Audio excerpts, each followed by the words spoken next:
Perfect. Welcome in. We're glad to have you here. I'm sorry you're nervous. I know there's been a lot happening, right? Yeah. Yeah, so I went over really quick that I met you on Rajj, that you're looking for a little bit of information, maybe a little more than a little bit, some Yeah. information.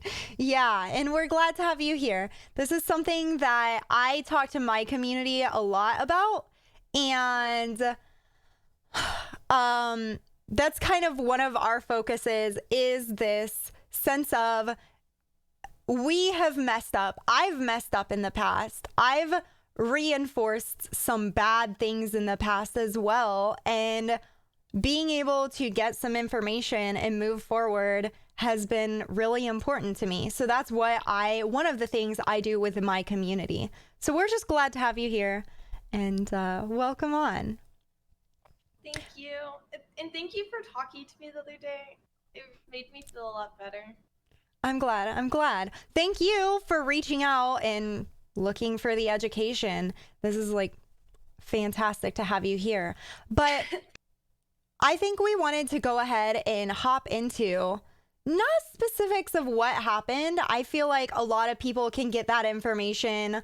Oh, here, give me just one moment. I'm going to turn I'm you. really quiet. Yeah, I'm going to turn you up really quick. So we're going to switch screens.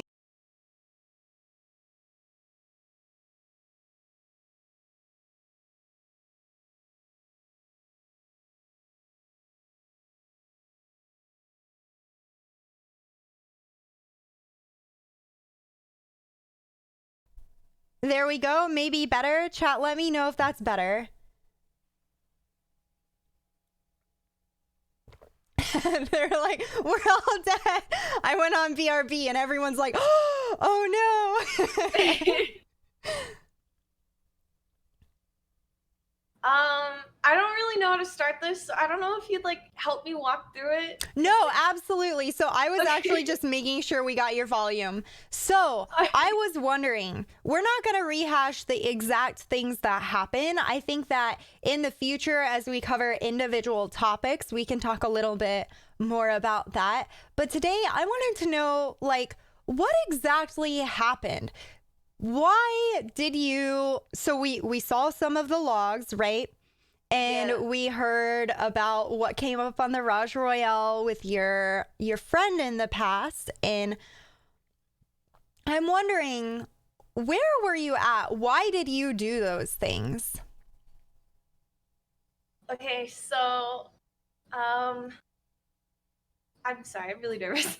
No, So you're I okay. had a conversation, and as you already know, because talked about things, I don't know how to do this, but okay. I'm just gonna open up with one thing, so everything makes sense a little bit. I'm gonna talk about my past.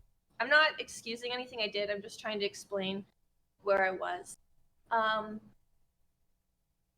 I was 16 when I moved out on my own, and I'm not trying to do a pity party. I'm just trying to explain. Um, and I'm not trying to. I haven't meant to do this, but I've kind of been lying to Twitch about my real age. I'm actually 20. I upped my age when I was 16 because I was scared of internet strangers, and it kind of just continued as I got older because I just didn't know how to get out of, I guess, technically the lie I'd built. Um, and so I'm actually 20. And I turned 21 this year, but yeah. And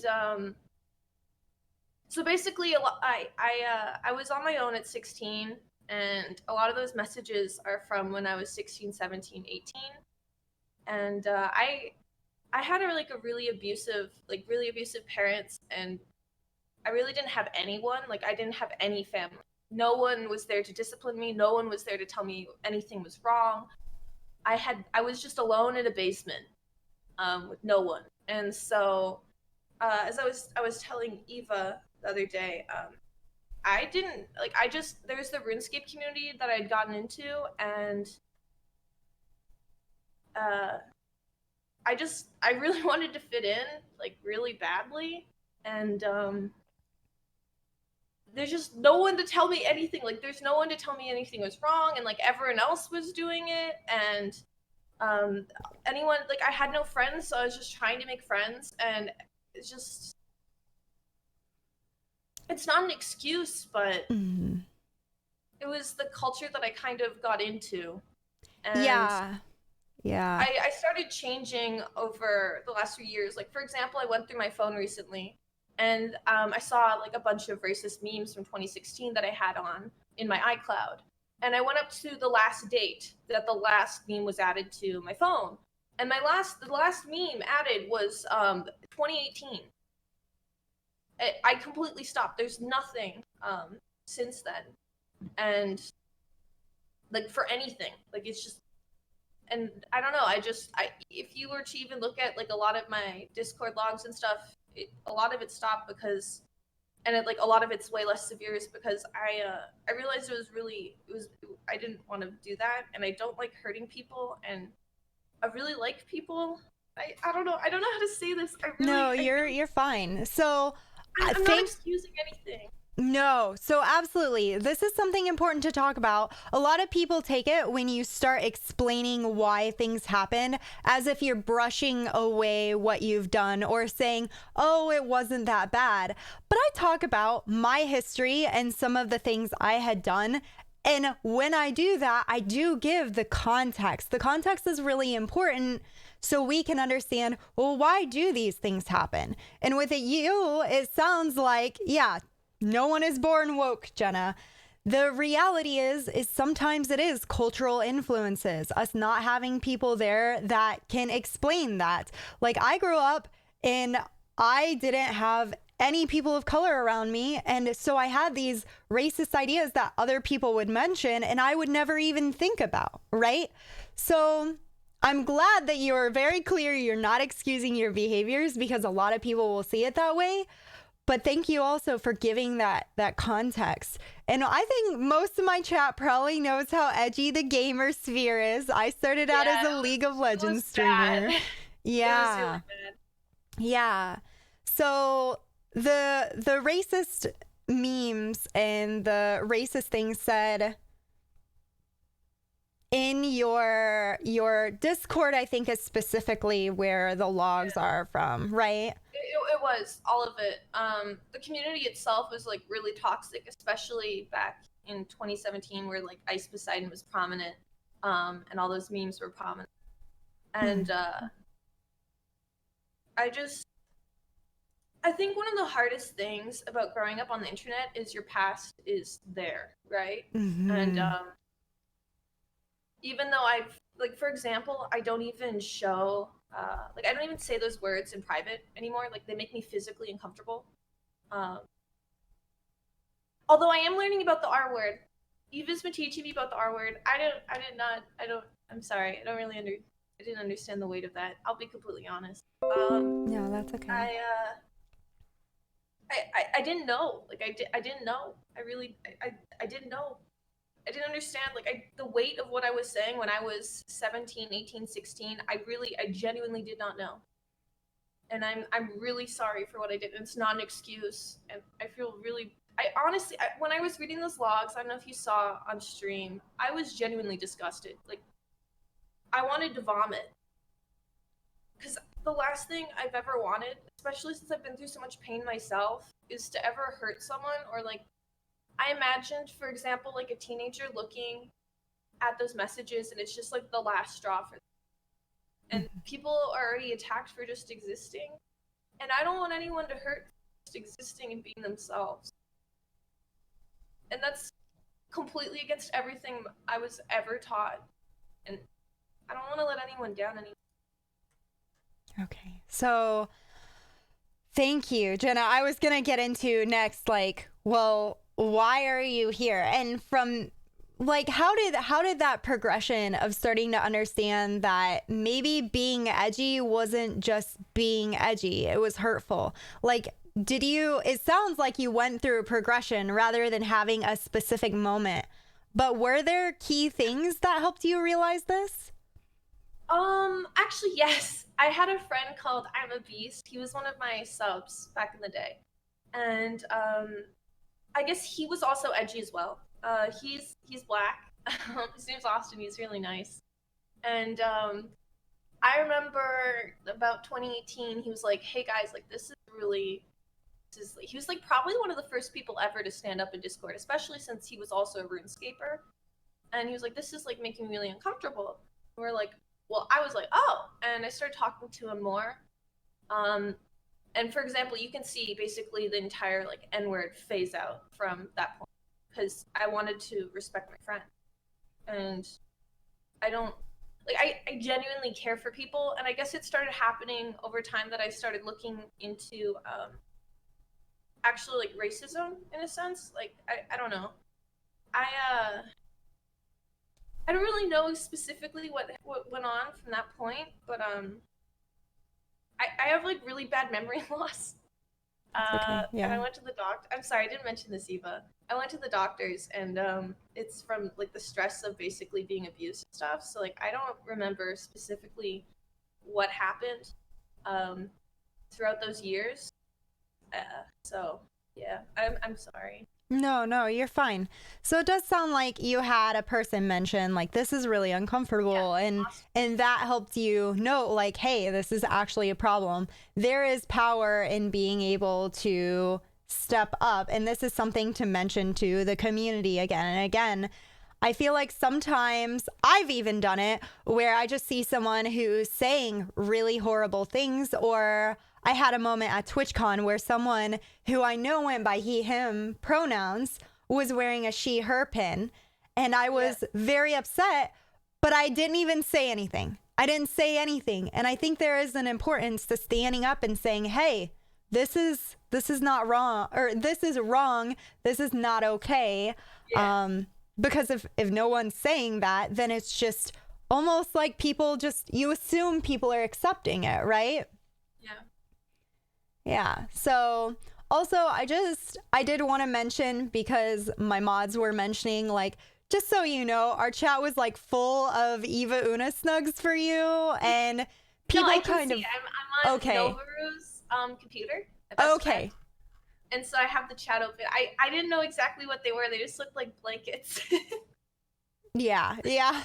They're the blankets around the character are trans pride flags if you're not Aw, familiar, but yeah. I love that. So, our community is pretty snug. But yeah, yeah.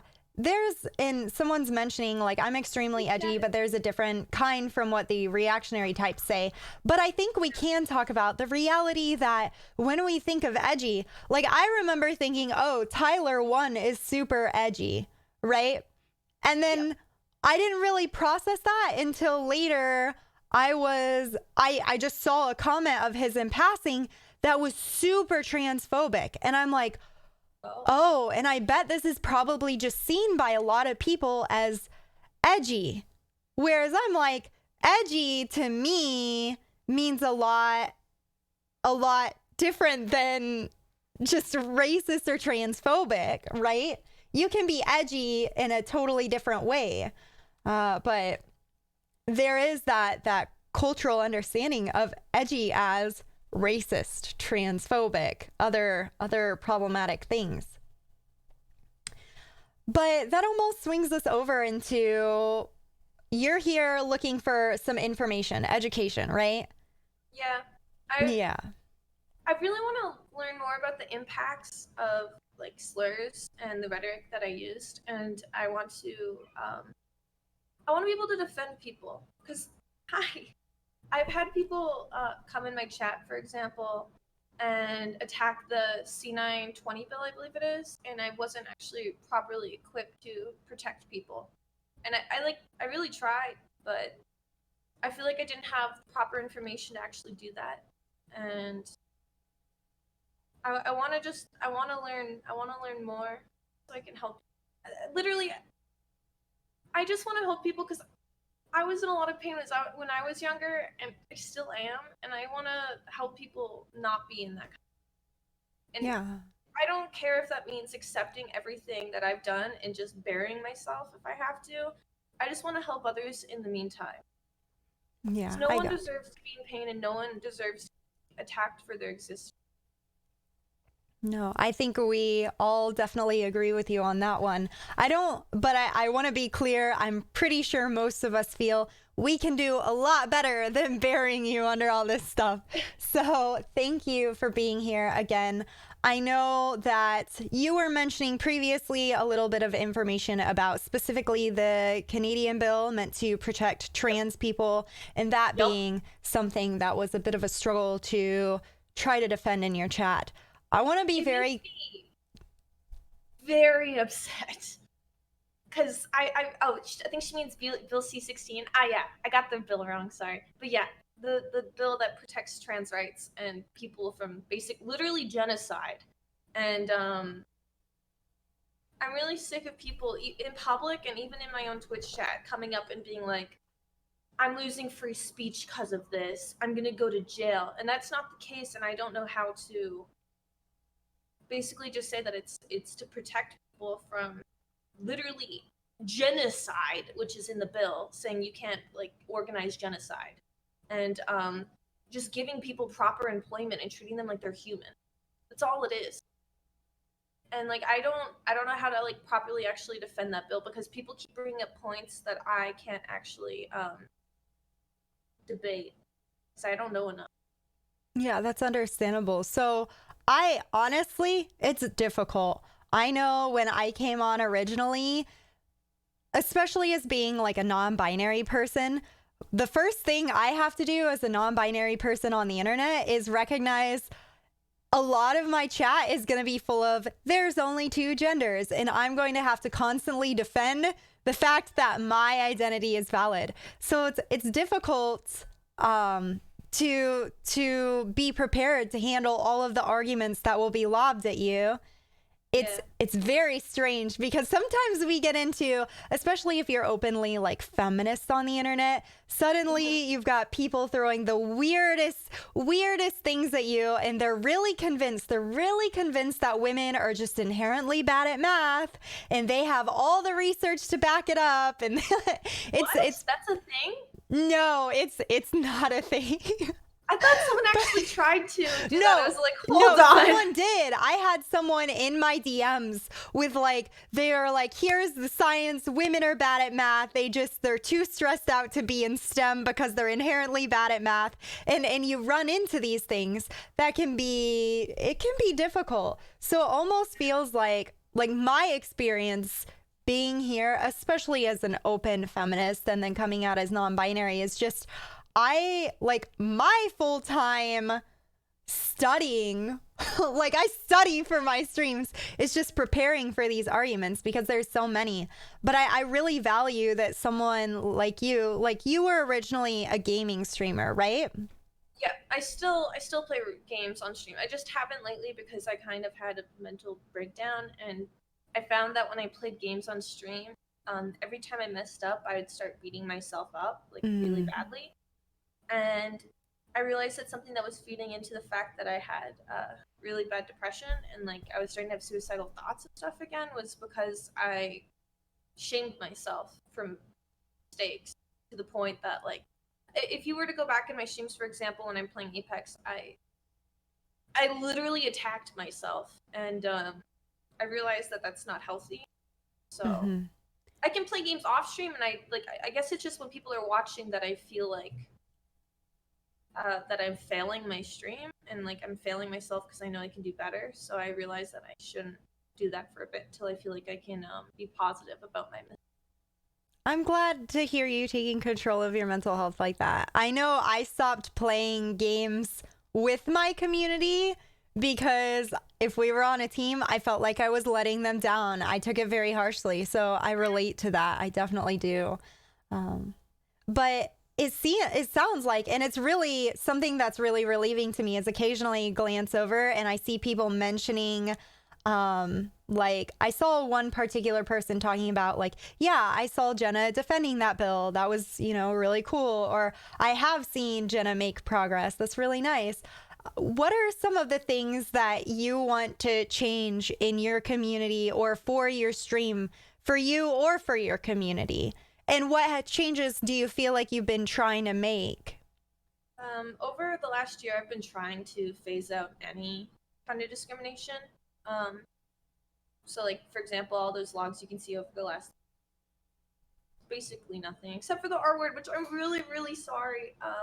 That's okay. Yeah, work in progress, still learning. And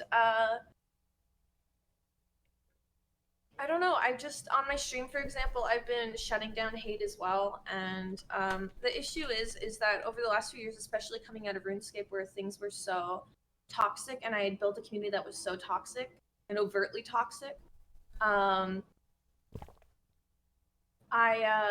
really struggled when I started putting rules down, like you can't say the N-word, you can't say transphobic things. It was genuinely challenging to get my community to respond to new rules, and I had a lot of people like basically rebel against me trying to do that, and like my own mods have basically even attacked me a few times over the like past few years while I tried to change my community.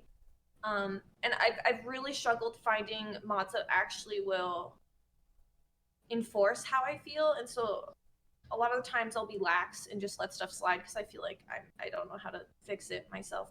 People, I got you. it's really hard to find help. Yeah. And when you build a community from, toxic AIDS, terrible things, it's hard to reform without assistance. And I've been trying to do my best, but like, I don't want to name any names, but like even one of my top mods, I will come to him and I will literally debate him in private, or even publicly I'll go after him and be like, hey, like your views on gay people is completely fucked. Mm-hmm. I don't agree with this, and I'll try and like shut it down. And I'm sure if I were to bring up old logs, you'd even see me doing it.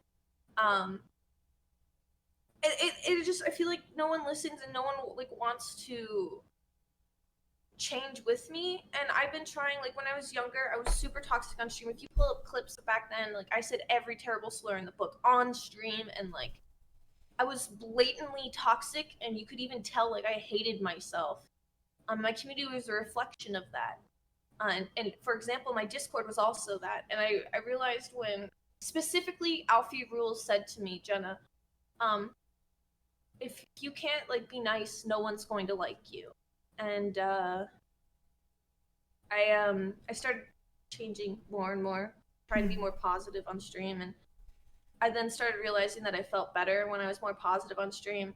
But it's like really, really hard to change the community from that to how it is now. Like, I'm still trying to make it better. Yeah, absolutely. I know, like I went from gaming to teaching about feminism, and that was a fairly smooth transition, but it was still hard, losing people that you're used to having around that won't be there for that is difficult.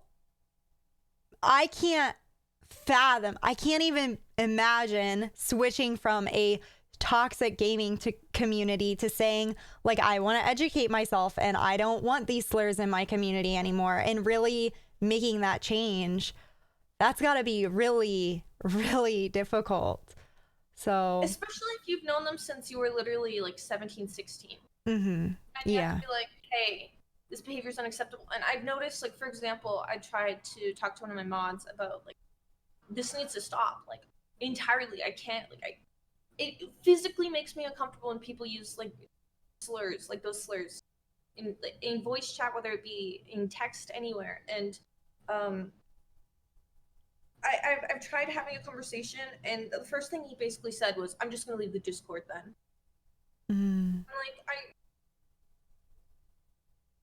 I want things to be better for other people and like people around me, and I just wish people, my friends even, would want to change as well. And it's hard losing people that you've been around for so long just because they don't, like, I don't know, is it like they don't want to care about other people? Like I don't really get it. Yeah, I can't speak to that. I've definitely struggled with this as well. A lot of people, I think, end up feeling judged. I don't know though. I don't know if that's the case with them, but it is definitely difficult. And all I can say is, I'm sorry. You probably absolutely will lose people if you haven't already. You probably have already. You've been doing this for a year. So, yeah, but I hope that and maybe you've already experienced this when I switched over, again, a smaller change, but I met so many new cool people that I could learn and grow with. So it was like refiguring out who is left in my community to go forward with me and make these changes, and who is going to come in and be excited to be there in the community I'm building now. So I absolutely hope that you can, if you haven't already, you get that same sense, because that's incredible. I think it's incredible. But I want to experience that. I've been trying to make a community that's like that, but honestly, it's a journey. And when I'm not trying to use my age as an excuse, but like I'm 20 on the internet and I have no parents. I have literally no one. And one of the it's really fucking hard. And so that's why I came to you and I was like, hey, I need help. I really do. Like, I need help to learn. I need help, someone to just teach me how to respect people, how to like understand people. I want to do better for people. yeah, It isn't so about myself. I think we can help get you some information, some basic information. I don't know that I have to teach you how to respect people. I think you're getting on your way there very well yourself with some of the changes you've made in your community already. And then just being here, that, like, to me, I just want to point out, and I keep saying this again and again and again, because I know we hear a lot of incredibly insincere apologies from the internet, people on the internet just wanting to spare themselves. And I'm sure you saw a lot of responses to your apology that were expecting that. And I even saw someone say, hey, like, just kind of let it go, keep your head down, and LSF will move on. Well, the thing is, you're trying to actually genuinely change. And it's hard to show people that. But I'm like, I was excited because normally I thought maybe you were coming to me and being like, hey, let's have a stream, teach me a few things, and I'll be on my way, you know? And you're like, no, I want to know more. I don't feel like I understand the impact. So that's really incredible to me. So I keep trying to emphasize that again and again. But I think you are going to be stuck in that place where you're kind of dealing with people who aren't sure yet.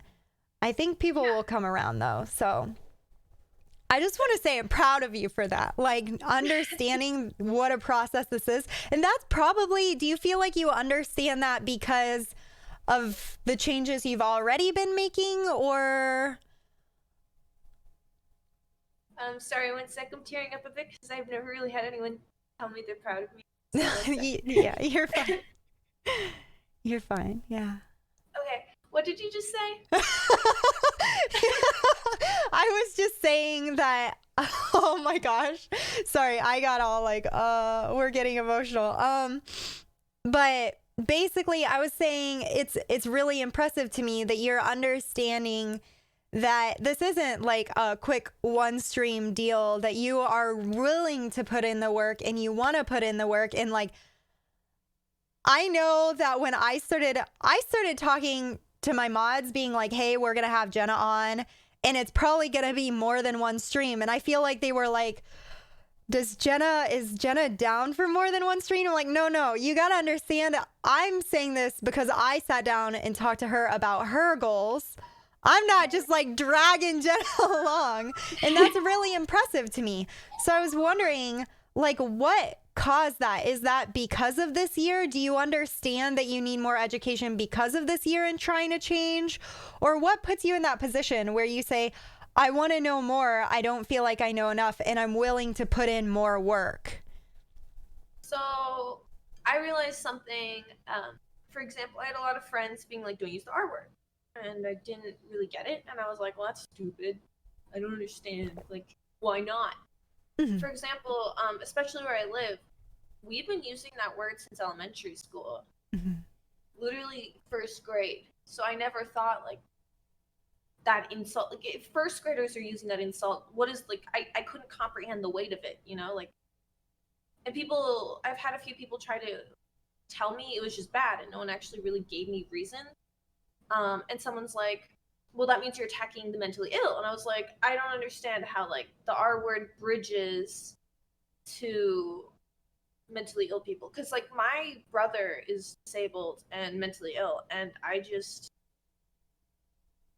don't understand it. I don't fully understand that word. So when people were telling me no, I guess that kind of made me think like why, but no one genuinely gave me a genuine reason.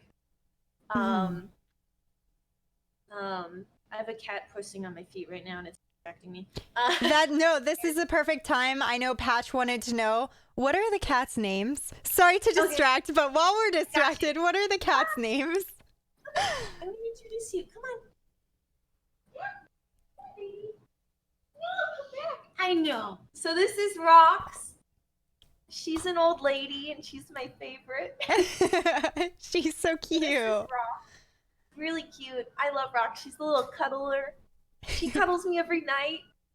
When I'm sad, I hold her and she's really nice. She makes really cute noises. Oh, this one's Luna. So meet Luna. Hi, Luna. She farts a lot. It smells like really bad. Luna smells horrible, guys, but Luna's beautiful. She's my spirit animal because I'm pretty sure she also has IBS and I have IBS too. I don't really want to go pick up the other one, but when she comes, I'll show you her because the thing is, if I sing, she'll run over, but I don't want to sing on stream. I found out that if because she usually attacks me and hates me. But if I sing, she becomes nice and follows me around and gets excited. So I don't know why, because I'm not really a good singer. But yeah, if I sing, she'll come over. One sec, maybe I'll mute and try and sing, but I'm really nervous, so I don't know if it'll work. One sec.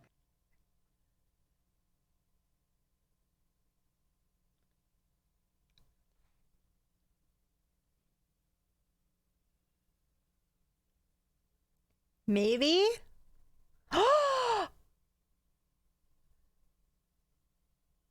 She's a Disney princess.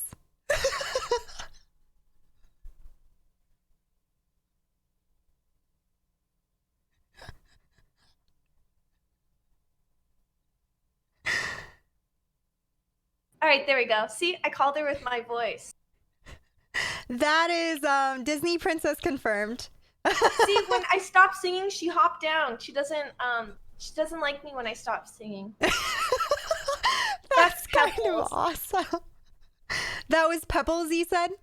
Yeah, that's Pebbles. She only likes it when I'm singing, so what I do is when I want to pet her, I start singing her a song and she'll let me pet her and she follows me around. That is very interesting. That is very interesting. And the are those Nova Roost cats or? Yes. Okay, yeah. gotcha. They're like my I guess like my nieces. Well, they are adorable. Yeah. All right, I'm sorry. I got distracted. I needed to know about the cats. So. Yeah, no worries. I'm actually impressed she came as soon as I started singing. I just noticed she did this the last 2 days. And so I'm a cat summoner. That's awesome. That's awesome. All right. So I did want to move into, just so we can get things rolling a little bit. It sounds like we definitely could talk about men's liberation. That's what I initially thought we would talk about originally. I know nothing about that. Okay, so we're gonna talk some men's liberation sometime. I'm gonna make a few notes so we can know where we want to go, because I want to make sure that we are getting you the information that you need and you feel like you'll be equipped. And then we'll see where that goes from there. But men's liberation, and you seem to have some interest in at least being able to defend the basics of trans rights. Is that right? I told you about my friend Ryan, and for example, I really care about Ryan, especially as a person, and I don't want, and I think about this a lot. I know Ryan faced a lot of criticism, especially growing up in a small town, um, and I want to be able to defend him and everyone around it, because like all Ryan was doing was literally existing and just being Ryan, and people just didn't let that happen.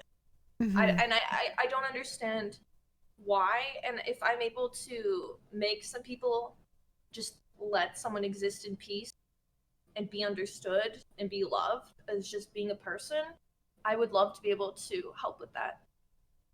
Okay. Yeah. So we'll go into some like trans rights. With the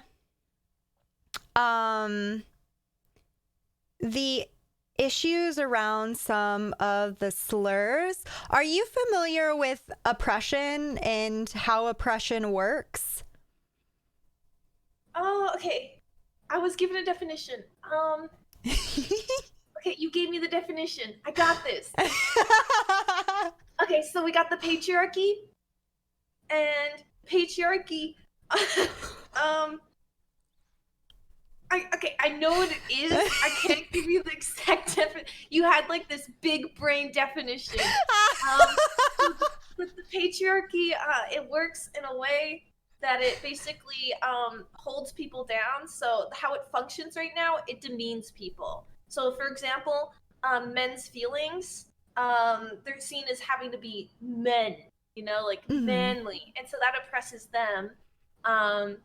And then for example, women, the whole system itself oppresses them as well.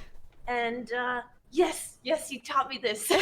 Okay, so something I want to clarify a little bit is part of oppression is understanding that people within oppressive systems can be oppressors and hurt by that system. So men are not oppressed because they are men. However, we were talking about them being shuffled into boxes to be manly enough, and how that creates a really damaging system for them as well. Could they be described as oppressive? Because like we're forcing, like I'm not saying men themselves are oppressed. In the system, as you said, they're not. But like in that specific scenario where we force men to be manly, or the ideal picture of men, which puts them in a box where they're unable to express themselves, couldn't that also be basically a form of oppression? So that's when we dive deeply into what is oppression and how can we tell, are men oppressed? I've actually really been wanting to go into and have a stream titled Are Men Oppressed, and talk about the intricacies of oppression. So if you want to have a whole freaking stream where we just dive into that topic, I would love to. So, can we? I want to learn. Yeah, we will do that 100%. So I'll be the person who doesn't know what's going on and ask questions. Yeah, actually, that's perfect, because a lot of times I feel like we've had people in chat who will say, I have a lot of questions. Where can I go for the Feminism 101? And I'm like, right here. And they're like, I don't want to stop you for all these questions. So having you on screen and open to asking questions is really helpful, because I know we have a lot of people who have these questions but don't want to stop the stream for them. So that'll be helpful. That'll absolutely be helpful. And then I think talking about oppression is a good start to race issues. However, this is where I kind of need to, I can give you some very basic information on racial issues, but I figure you're probably going to want to be going that direction and understanding more on that. Yeah. Am I right on that? Yeah. Yeah. So Chat, if you have any recommendations of streamers or maybe intro content that we could have on that, I can absolutely be looking into that as well. I have a few streamers in mind. I will be having a panel, Jenna, that you are welcome to pop in and watch if you want, where we will be having a panel just talking about issues, racial issues that people of color face this February. And then we'll have one for women of color in March, where we're just specifically talking about issues for women of color. Cormentine. So my Cormentine was the second person I thought of. I also thought of Pleasantly Twisted. She is incredible. Cormentine, my concern is that he will see this as Twitch drama, which I understand a lot of people would shuffle this under Twitch drama, but I wonder if he would be up to like being here to help educate and talk about some issues. If he wants to off stream, that'd be fine, because like it's a matter of learning, right? Yeah, and, yeah. Like, how you learned or where you learned doesn't really matter. So if he wants to like talk off stream, so he doesn't like get into the drama, yeah, that I'd be fine with that. Awesome. Yeah. Okay. If we have anyone else or anything else that y'all would recommend, that would be super helpful. Fear Darkens, it sounds like you might want to swing by our Men Oppressed stream so you can get the basics of oppression and see whether or not that fits the definition of oppression. Yeah. I want to. Men learn by watching. Oh, yes. Actually, and that's a really good point. Can we get a shout out? Did we get a shout out for Pleasant? We did. So if you would go and maybe just drop Cormentine and Pleasantly Twisted. Pleasantly Twisted doesn't talk about racial issues on her stream. However, I can get you her blog. And I've been working on reading through her blog. So maybe that's something we can read. I'll read through some of it and see if there are any, like, I'll shoot you over to that as well. And if you ever want to talk about certain issues, Pleasantly Twisted might be willing to come on and talk about her piece or whatever. I think that would be a lot of fun. I've been wanting to talk about her blog with her anyway. So that would be awesome. Her Twitter is also incredible. I've read a blog before, to be honest. Really? Yeah. Her blog has been really interesting. Really interesting. All right, we're gonna have dogs for a minute. So that's all right. I'm gonna take a BRB really quick. You don't have to entertain my chat. Don't worry. I'll be back.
So bad. All right, so sorry about that. Dogs are hyped when people get home. Hyped. Eva was removed by dogs in this debate. What happened to the dogs? Nothing. My sister just got home, and they get really excited. So useful. That's not helpful, actually. Most spicy noodle. No. Oh, wait. To cleanse the... Oh, okay. Actually, I just caught the first part. And start a new one to cleanse. I don't know. I hear that's you. Not viable. But yeah, I don't know if I would go that route either. And the reason being, they're gonna leave themselves if she's talking about these issues and they're not willing to listen. And if she stays and she keeps her channel and she's talking about these issues and she's educating herself, and they don't leave, then they're getting exposed to this. Like, welcome in. You know, hi, hello, you know, so yeah, so, and that's a good point, Dom. Also, I've been working on, like, for example, people are mentioning that I need to reclaim my own space. I've been working on that slowly but surely. Obviously, it's not where it's at and where it needs to be. But I've been working on that, and my chat has been reforming as time goes on, and I'm going to continue improving my channel. So a lot of the people who, back in like those messages days where those really terrible slurs and rhetoric were occurring, a lot of them have already left. And I could name quite a few community members who left because I wouldn't allow usage of the N-word and multiple other slurs. And they just got angry. And which I think is really dumb, because why wouldn't you want to just be nice to people? And I don't know. Yeah. I feel like I grew up, and a lot of people in my community just didn't grow up at the same time. And like, I'm still growing up because I'm 20 and I have a really long journey, and I want to make the best of my journey and help people along the way. Yeah, Maybe absolutely. people will grow with me. And I hear that person and understand, like, it would be a fresh start, but I'm glad to see you saying, no, I'm claiming my own space. I'm reclaiming this. This is ours now. I think that's really, really admirable. You do think she should remove the mons, you understand? And I think this is a good time to get, if you're comfortable, I think getting people's opinions is this is a good place to do it, you know? I already started cleansing my mod team, actually. I have 2 close friends that are really, really, really, really, really, really intelligent activists, and they actually recently just started changing. For example, I'm not going to say his name, but one of my friends used to be a really toxic, like, you see my messages, imagine 60 times worse, RuneScaper, and he's entirely reformed and advocates for the oppressed, and one of the smartest people I know on some of these subjects. And so I have him helping me cleanse my Discord, because he had to cleanse his own friend group, right? And he had to cleanse basically his entire life. And it's kind of nice to have a little bit of help with that, but obviously I can't rely on him for everything, right? Mm-hmm. Yeah, absolutely. And honestly, Eva, I really look up to you, and I get like a really, I'm not trying to be like weird, but I get like a really fuzzy, warm feeling from you. You just like a really, really nice person, and I really would like it if you'd like mentor me, because you seem like you're just a genuine person. Thank you. Nice. I'm like, don't say nice things, but thank you.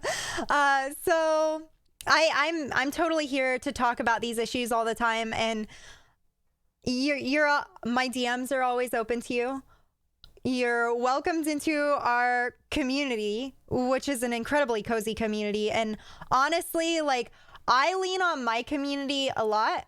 When I'm learning about a topic, I can come in here, and I have cultivated a community where I say, I need to learn about this thing, or I have the theory on this thing. Can you tell me your experience of this? And that's something really incredible. So you are always welcome to come chat to me, and come chat also with the community if you want, and get whatever you're needing. I know that I'm still educating myself. But yeah. Would you say your Discord's a good place to ask questions? For example, when you're like offline? So yeah, our Discord can be a good place for asking questions. Our Discord is a little bit more of a safe, cozy space where like some of the very basic questions I hate putting that on my community to educate. However, I feel like they've been doing really well. So I think that they'd be open to it. Yeah. Okay. And we are going to be opening up. I'm working on it. I'm going to be talking to one of my moderators this Wednesday about opening a space that is more for questions, because I do have two aspects to my community. It's the safe space where we develop theory and dive deeper, and I'm not have to constantly like be like, well, there is more than two genders, you know. And then we have the aspect where we educate allies who do have all those questions, and some of them being hard and uncomfortable questions.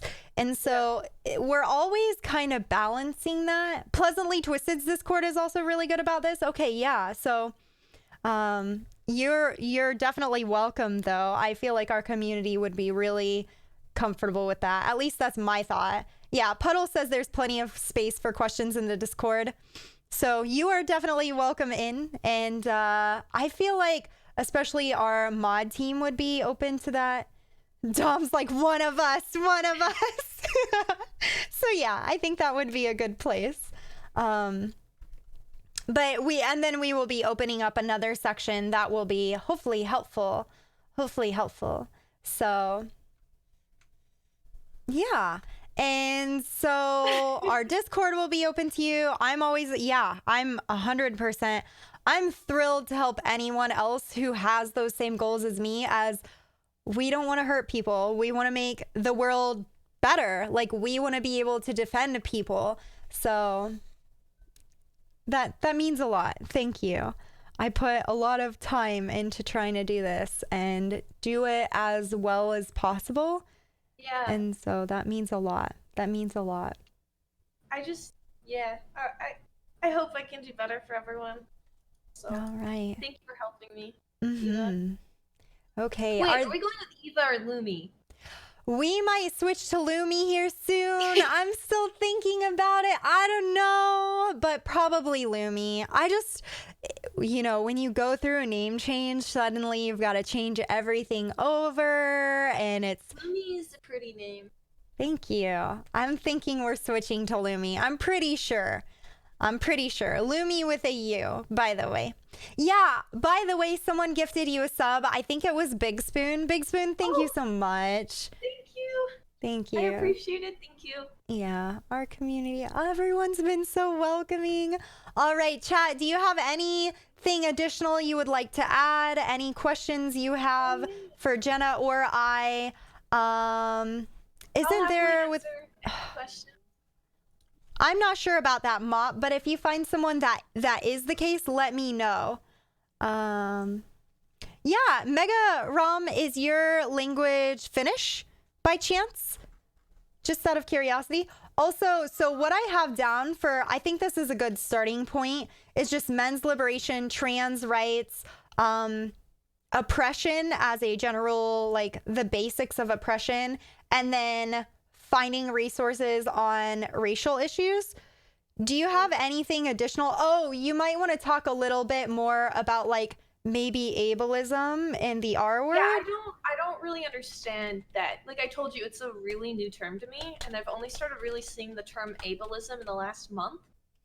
Mm-hmm. Like, I get the concept because you explained it to me, but I don't like really know enough, if that makes sense. Like I know the definition, and it's a whole new term to me. Mm-hmm. So I would really like to be educated on that one, because I see someone in chat even said, what is ableism? I feel like it's a really new term to the general public, Mm-hmm. Including myself, and I feel like a lot of people need, honestly, I think a lot of people need help on this one. Yeah. Yeah.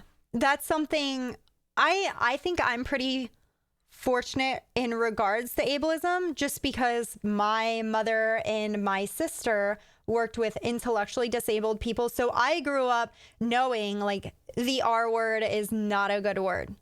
And I never really fell into saying that. So like that for me, I was already on board, and I was already like seeing, once I started working with intellectually disabled people, how even people working there would treat intellectually disabled people really poorly, as if they weren't even human. And it was horrible to see.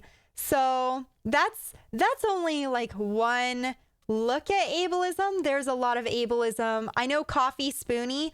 I might shoot you Coffee Spoonie's Twitter. I learn a lot from her Twitter. I believe she's a wheelchair user. She has been really incredible to just like watch her Twitter. Right now she's facing a lot of backlash, which has been pretty rough for her. I think ableism's a big problem right now.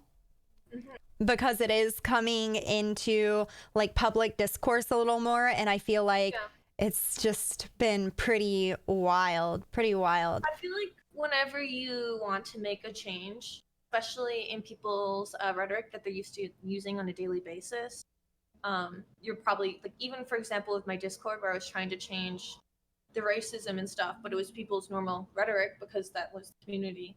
I faced a lot of backlash. And so I feel like with her advocating for change, people are going to obviously say, like, no, I don't want to change. That's kind of... And I don't know if you were responding to someone else, but they were saying, Darling Kindling was saying, how did Jenna feel about starting to change her language? So at first I was like, when the I think it was around TOS change. I'm not sure. Anyway, I won't lie. I still had really no mentors around or anything, and I didn't understand why people were changing, if that makes sense. Because I was like, oh, it's just memes, bro. And I also think I lacked a lot of empathy, especially as I was, I think, 18 at the time, and I'll be honest, I really need therapy still. And I didn't get it. I didn't understand people's problems with these words. Like, you know how people use that defense? Words are just words, bro. Don't be upset, bro. And I guess it made me kind of, I had to sit back for a second and realize how I felt when I used to get bullied for being Jewish in school. My mom's side of the family, all Jewish. Came over from Austria after the Holocaust. And it kind of started to click very slowly, because I didn't want to think of, like, I don't know if it makes sense that if it all clicked at once, I would basically hate myself because of things I had said and things I had done. I was already like really depressed and self-loathing, so I feel like if I had snapped in immediately to realizing what I did, I don't know if I could handle that shame at the time. But yeah, I don't know how I really felt changing at the start. Now I feel positive, like happy feelings about making changes. But back then I really couldn't tell you. I just know that as the crappy person I used to be, the person who was just pure toxicity that I was, I can only imagine that I probably wasn't too impressed, because I hated everything back then. Yeah, and it seems like a lot of, so something I noticed in that is your concern over your mental health and the struggles with realizing, like, hey, I've been hurting people, and being able to take that. And something I've noticed is people will feel like, oh, well, then I'm bad. I've done bad things and I'm bad. And we can really dwell on that and feel helpless or hopeless about it.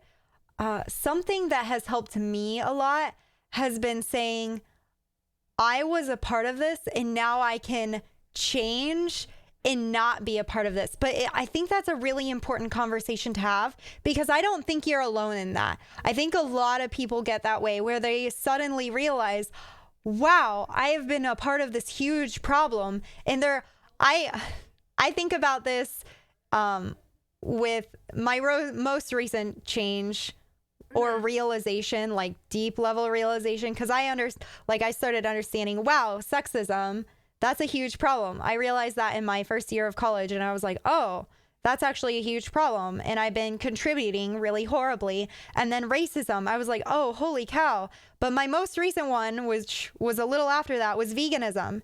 And I'm like, oh my gosh, yeah. And I was like, holy cow. And so I started making changes, but then I got overwhelmed with what is still happening. And it's so hard, but sometimes I think just focusing on, I can be doing better. And I might not be perfect, but that doesn't make me bad. That means I need to improve, and I need to listen to the people who are talking about these problems and how they're impacted, and move forward and become like an ally, or work to continuously be an ally. I really dislike the term ally. We use it a lot, but it's more of an action to me than a state of being. Because otherwise, again, we go back into that, well, I'm a bad ally. And when we decide I'm bad, we get into that really rough mental health spot, you know? Yeah. So I think. Can I respond to JC? Absolutely. I don't know how to explain this without sounding like I'm making an excuse for myself, but JC, I have never disliked anything, like ever. So I don't know if you guys ever saw my mental breakdown in my stream when these logs got leaked, where I said I love everyone, but like I genuinely don't like. I use these. I don't know how to explain it. I use these slurs and this rhetoric, but I didn't directly associate it with legitimate disdain and hatred for anyone. Because I haven't been like that. Maybe towards myself I'm like that, but other people, I've never been like that. Like my mom once told me when I was younger, one of the few things I actually appreciate her saying, she had a guy, she works in a pharmacy, come up to her, and he was pissed off about gay people, and she just responded to him, when did you choose? And the guy didn't know what to say, because we don't choose who we love. And my mom brought me home that story thing, we don't choose. And then she went on to say, like, why would anyone choose, for example, in the Middle East, why would you choose to be stoned? Why would you choose to possibly get murdered for merely who you love? Why would anyone choose to be a pariah? Why would anyone choose discrimination? And my mom came to me with those words. And so I've never been hateful, but I also, when I was in the RuneScape community, when I was really, really toxic, I guess I didn't really associate those words with direct hatred and that it actually would hurt people. So I was just trolling, bruh. And yeah, it disgusts me, to be honest, because no one chooses, right? I don't know. I genuinely regret the words I used. Thank you. And I never want to use them again. Yeah. And I think another reason we're talking about the slurs is that is that's again the main thing that you were doing. While we can look at like what we are going to be doing, I'm not just going to be sitting there and telling you all the ways. We might dive into specifically why language is a problem, right? We could do that. like the dehumanization aspects, absolutely. But ultimately, as we go forward, we will be talking about men's liberation, how men's liberation fits into feminism, what is the basics of oppression. And that's not all going to be focused on slurs. But I think today, introducing to the community and talking about what has happened, a lot of what's getting pointed out is those slurs and how those slurs have hurt people and how we're moving forward. So, but I appreciate you, like, it's very weird to me because now, like, since I've learned a bit, it's hard for me to separate using slurs from genuinely feeling that way about slurs. But then I look and I see how people say, well, it's a way to be edgy. And I'm like, well, it's not edgy, but other people associate that with edginess. Yeah. And they so you do it with like dark humor, being edgy. And I still see it to this day where people will say these words. Like even I caught my little sister saying it, trying to be edgy with her Instagram memes and stuff. And I was like, dude, no, it's not edgy. It's just like you said, it's dehumanizing. And I want to point out one thing that I kind of came to the realization of. People brought up being an anti-Semite, and I myself am Jewish, and my family and myself have had discrimination against us for our ethnic origin and our religion.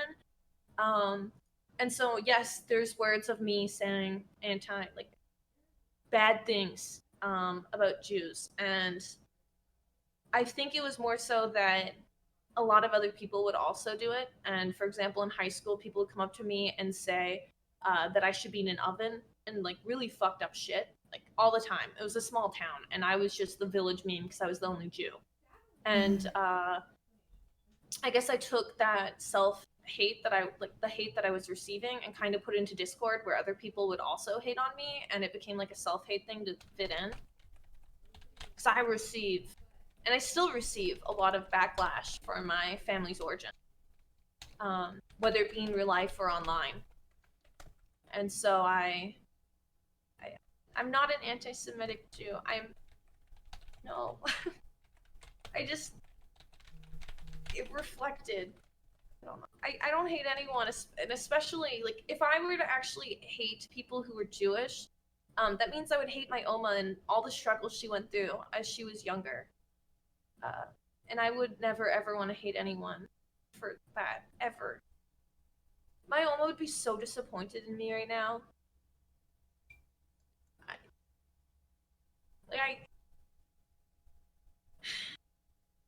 Yeah. We hear you. Yeah. Sorry, I was also dealing with, we had some anti-Semitic dog whistles in chat, and people are understanding that. That's another struggle, for sure, is people being like memeing or being I don't know how to explain it with the dog whistles. It's a bit of a problem, though. I don't understand what it means. Okay, yeah, dog whistles. Okay, so a dog whistle is normally a political term that you use to reference a particular group. So you will be basically using a dog whistle like, let me think of an example, like George Soros, right? Talking about George Soros being a globalist. Are you familiar with that? No. Okay. That's a common one, or this idea that somehow George Soros it's a huge conspiracy theory that's basically super anti-Semitic and very white supremacist about basically George Soros is trying to do away with the white race by relocating, I guess, Jews. It's this whole big, like, weird thing. But when you say it, a lot of people don't recognize it, right? The first time it was in my chat, I had no idea. What that meant. So someone just had this dog whistle that they were mentioning, and I never banned them or timed it out because I didn't know what it means. Because a lot of people will either see it meaning something else or not understand the reference that it is. It's almost like bringing Twitch culture out without it being obviously Twitch culture. It's hard to explain. So it's a way to be low-key anti-Semitic? Yeah, anti-Semitic or racist or anti-feminist or whatever you prefer. You could argue that I kind of dog whistled feminists by saying I'm an inclusive gamer. And a lot of people might not see inclusive and think, oh, boom, feminism. A lot of people might as well, right? So for me, I was like, I'm an inclusive gamer. That had all to do with being an SJW and everything. But instantly when I started saying inclusive instead of feminist, my harassment dropped off dramatically, at least my anti-feminist harassment. Yeah. So I was dog whistling to feminists, a particular subgroup, and I got a lot of feminists in there, but a lot of people also was just like, oh, inclusive. That sounds good. Like, you know, I'm here for that. Let's be inclusive. And then so I had a lot of not feminists in my group. Like Nova is still here. Nova is still here. Nova and I have argued about so much. Nova came into my community believing white supremacy white privilege didn't exist. And now Nova wanders around in my chat talking about white privilege. So we still disagree sometimes, but that is the power of dog whistle is it doesn't shut out people who aren't down for feminism yet, but it does still call to feminists who know what inclusive means to us. It's not inherently bad, but it can be used for inherently bad things.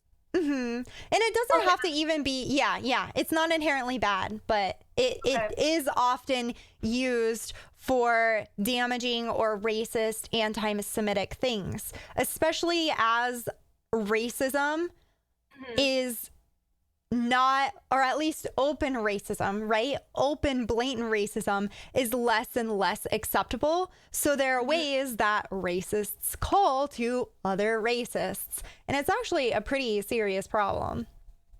That's kind of scary. I'm not gonna. I know.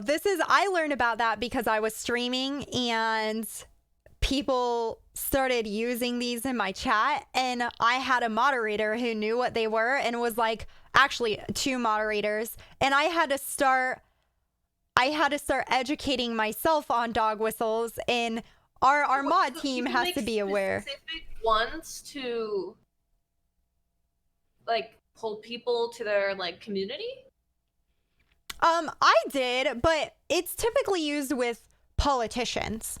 So, what would be one? I know Trump has used dog whistles, but the problem is once the dog whistle is in culture, you can't always pinpoint and say, oh, this person knows they're using it.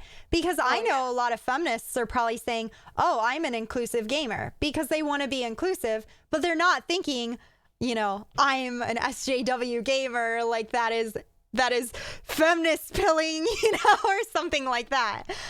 So thug is one that is often, just referencing Black people, or I know there's stuff about inner city. There are ones surrounding inner city and everything. As a oh my wow. I didn't know any of this existed. Oh, the world is scary. Holy shit. Or the okay sign, The okay sign can be regarding like the Proud Boys. I'm in an area where the Proud Boys is pretty prominent. Yeah. So I have a question. Can you use the okay sign? Like, for example, if you're, I don't know, just casually? Or should you not use it at all? So this is a good question. I know I will, I have used the okay sign. I try to avoid it now because I'm specifically, like, I feel like I'm in a position where I am working to be here for minorities, but then I go and I have people mad at me for simply talking to Destiny because, you know, he says the N-word. And the more, so I am going to be branching out to have these conversations. And you probably, I don't know if you saw, I responded to one of your apology tweet, and I had some people from my community pretty upset with how I responded. And there is this discomfort where minorities get nervous because Well, of course. they don't have those spaces where they're not getting these slurs or they're not running into racist microaggressions, for example. And so for me, who has dedicated my space to be a place where we can learn about these issues and amplify these voices, it feels like I'm deserting them, or like I will desert them, or they will lose that space and it won't be a place they can just exist comfortably anymore. So like the trans community also gets that way a lot of the time because it just feels like they can't go anywhere without someone who has said blatantly transphobic things being there, and that feeling horrible, Can I press someone in the chat very quickly? Yeah, absolutely. Someone says, "I'm sorry, Jenny, you have to go through this. You should be able to say whatever you want." I strongly disagree with that. And I also disagree with the fact that people try to say we're losing free speech. We've never had free speech in the first place. We've always been censored, whether has been from religion censoring us over the last hundreds of years, to even modern day. You're censored today. There's free speech is a joke. It's been a joke forever. Even free will is a joke. If you look at many philosophies, people can even debate that free will isn't real. So your whole basis upon you should say whatever you want is completely incorrect. And there's even philosophies backing up what I'm saying. Tons of them. Free will doesn't exist. Free speech does not exist. And so no, I shouldn't be able to say whatever I want because, for example, I myself am Jewish, all right? Did it feel okay when people came after me and when I was a 12-year-old girl telling me I should be in an oven and making tons of jokes about me as a human being? Should that be allowed? Should we allow people to degrade others just because free speech? Mm-hmm. Is that okay? Like, is that something you want in this world? Sometimes we shouldn't defend things that are overtly toxic and overtly oppressive and painful to people. Like, it's just not okay. And we've been censoring this stuff for hundreds of years. For example, religion is a very, very big example of that, where we've censored what they've called curse word sin, where you can't say the Lord's names in vain because it offends people.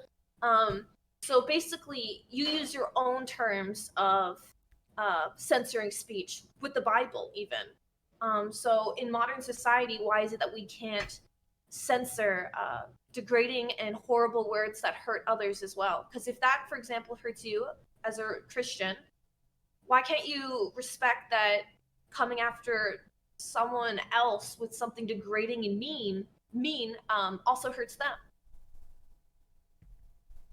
Why can't you be nice? That was beautiful. Just so you know, that was beautiful. Also, another thing that I bring up a lot is, and someone in chat also added this additional point too, that is, no one's coming and arresting Jenna. We're not attacking her free speech. There were just some consequences, and Jenna realized those consequences. And a lot of people, when we say consequences, we say, yeah, people are going to be mad at you. But Jenna cares about the more important consequences of this is hurting people. Yeah. And so listen up, buddy. There are consequences to your actions. And Jenna just so happens to care about that. So good on Jenna. And I hope more people start to think about the consequences of their speech and their actions and how they treat people. That's really important. I also feel like I don't really, even if no one attacked me for what I did, I would still feel awful. And for example, Reformation Pius says he doesn't buy it. I don't know if you saw my face when I was reading those DMs. It's awful.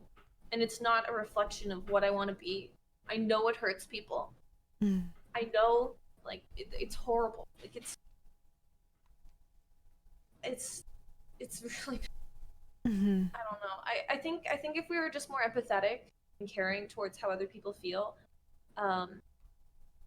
you guys would understand why those words just shouldn't be used. But people struggle with empathy. People who are in a privileged situation struggle with understanding people who are not, and it makes sense because you've never had to experience it. But I've seen a lot of pain from a lot of people over the last few years, including myself, and I just want to help people with that pain and make life easier. And I know right now you're probably like, Jenna, why are you only doing this now after you've been caught? Well, I've been reforming my community for a long time. Like, for example, I'm not going to open up my archive again because everyone's just going to go back and grab targeted things from 2017, 2018, 2016. But I've really been trying, and I really want to protect people. And I will, regardless of if you guys believe me or take me seriously, I will show that I'm serious because I will continue to advocate and defend people who need defending, regardless of how you feel about me. Thank you, Jenna. Oh. Okay, Yeah. And then we will address the more specific posts. I hear you, MTA Nobody. We will address some of them perhaps a little later when we dive into specific topics, I think. I think today is mostly focused on just introducing, welcoming in, getting to know where we are, what we're doing from here. And I think it's nice. Thank you, Jenna, for sitting here and chatting with us and helping us get to pick your brain and see what happened, because I think this is a very important thing to understand from the perspective of there are a lot of people who have engaged in really harmful behaviors, upholding these oppressive systems and hurting people, and understanding how you got to the point where you are is really important. So I really appreciate that. I don't know. I'm still really nervous. That's understandable. I mean, I sent you the message just letting you know like what our plans were today. And then I was just like, did I even ask you how you are? Because if I were you, I'd be nervous. I know you've been taking time off from streaming. When are you planning on coming back, by the way? I was told I should stream after this Tuesday, but I'm really scared. And I feel like everyone thinks I'm this awful, disgusting human being that I like, and I was an absolutely awful, disgusting human being. 100%.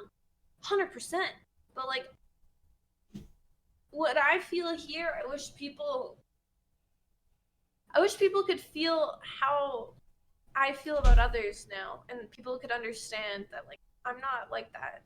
And it hurts me that people think I'd actually want to cause pain to people. I don't. That's the last thing I'd ever want. I'm also really scared of going live, and basically being like, hey guys, yeah, I lied to you. I'm a year younger than I actually am. I'm 20. For everyone who's here, yeah, that's what I mean by that. I'm not actually 21. And I decided that since we're like talking about everything, I should just also be honest. Like I'm just already a crazy SJW monster that wants to indoctrinate your children. Open and Snags for all. the most real self with you guys, and I'd like to continue being as real as possible, and hopefully people will see that I really say stupid shit. You'll see a lot of clips of me saying stupid shit, but I've been growing up online, and it's like honestly the only person who's ever called or ever even like slapped me on the wrist before is Rajj. I've never had anyone discipline me since I was moved out at 16. I've never had anyone tell me anything was wrong. I've been growing from basically feedback just a crazy SJW monster that wants to indoctrinate your children. I don't think what Reddit did was wrong. I don't think people's reaction to this is wrong, because if you guys didn't react to this, I'd never learn. or I'd never be able to sit back and be like, wow, this is really bad. Like, sure, over time I was starting to catch on and, learn from it more and more. But for example, with the R word, I probably wouldn't have learned as soon. I really wouldn't. I still don't even understand it, really. So it's a good thing that people call out racism, toxicity, and stuff in this community, because honestly, this is the only way I'm going to learn. So I appreciate you guys standing up and saying something. Thank you. Someone was asking, do you feel that Destiny helped you at all in this, in helping you grow? Actually, I don't want to call Destiny out or anything, but for example, Destiny's always protected me. Like, for example, when a guy was saying that I slept with XYZ, and because I had contact with them, Destiny came and protected me and said, like, just because you speak to a man doesn't mean you had sex with them.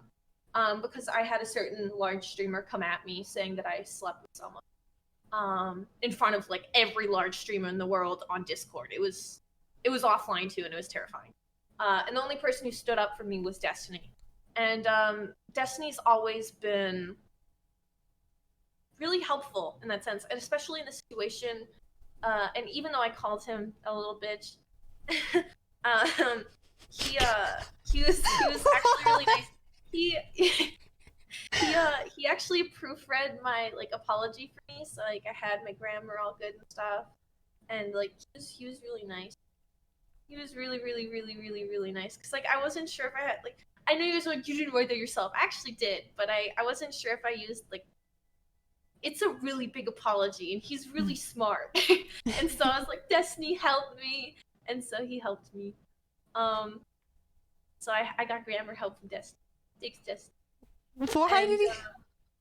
Why did you call Destiny a little bitch? Like what? Okay, so I'll explain myself in a so basically, like you said, I felt really attacked. I also was that on the Rajj Royale? Yeah, it was on the Rajj okay. Royale. And that's why I called. I think he already forgave me. He's really nice. He's always been really nice to me and understanding. I felt very defensive, class. Yeah, because the memory itself, to me, like even though I said what I said, with that, like in terrible context, is really innocent to me. I see how it's wrong now, like how it can be taken as wrong, and how that situation, in the future, and basically any situation besides even the one I was in, I probably shouldn't have done that, but I was young and dumb, and that's not an excuse, but and it was a lot more innocent than that clip had to say. But yeah, I can understand how it's wrong, totally. And I don't want to make excuses.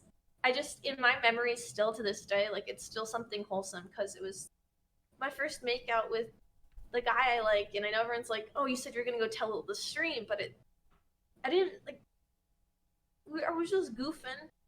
I don't know. I was like I said, I was a really toxic 17-year-old. You can see that reflection in my Discord with all those horrible racist rhetoric, disgusting things.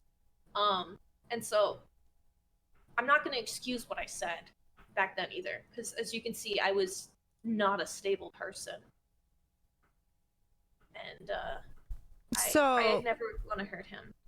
Yeah, do you mind diving into that for just a moment really quick?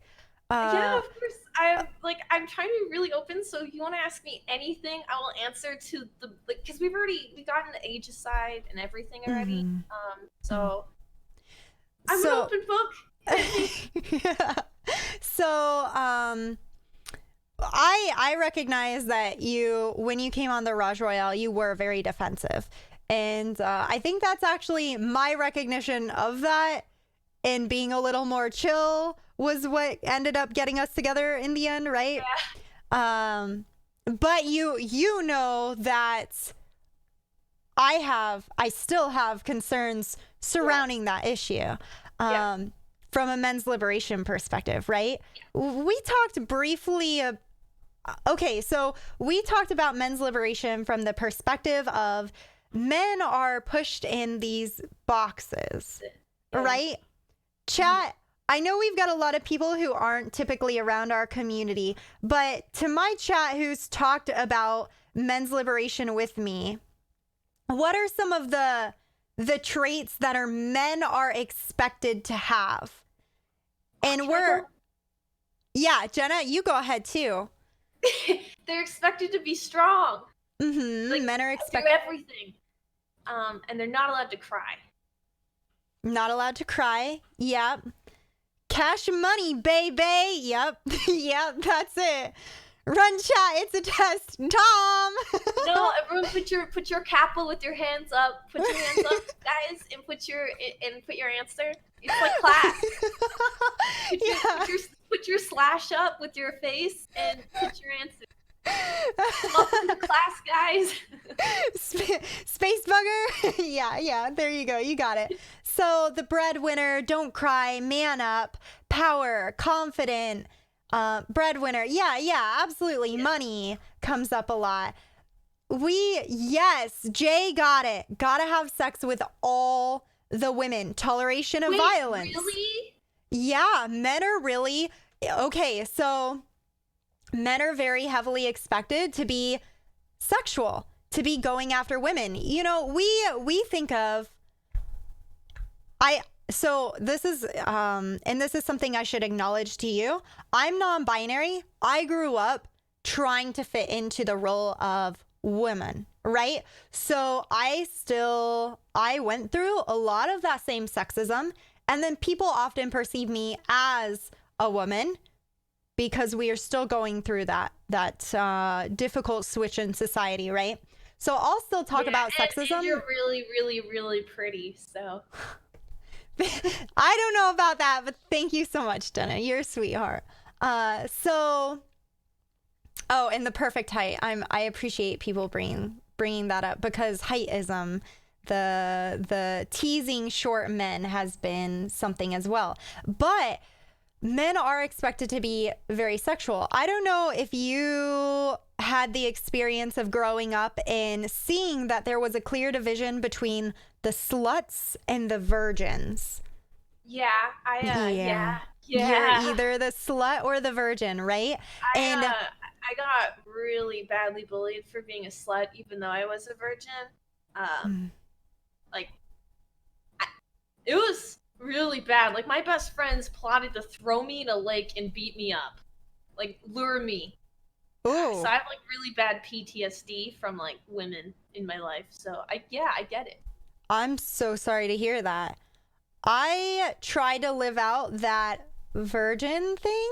Let me tell you what, people be condescending. I never had anything like that, but people are just condescending to you.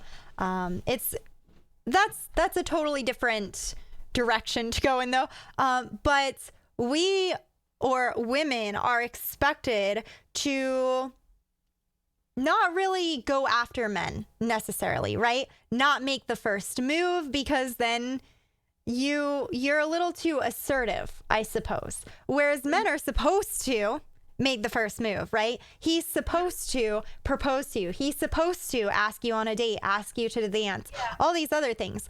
Also, you weren't celebrated for having sex, right? Whereas men... My sister actually, when she told me she lost her virginity, started crying, saying, "You don't think I'm a slut?" Yeah.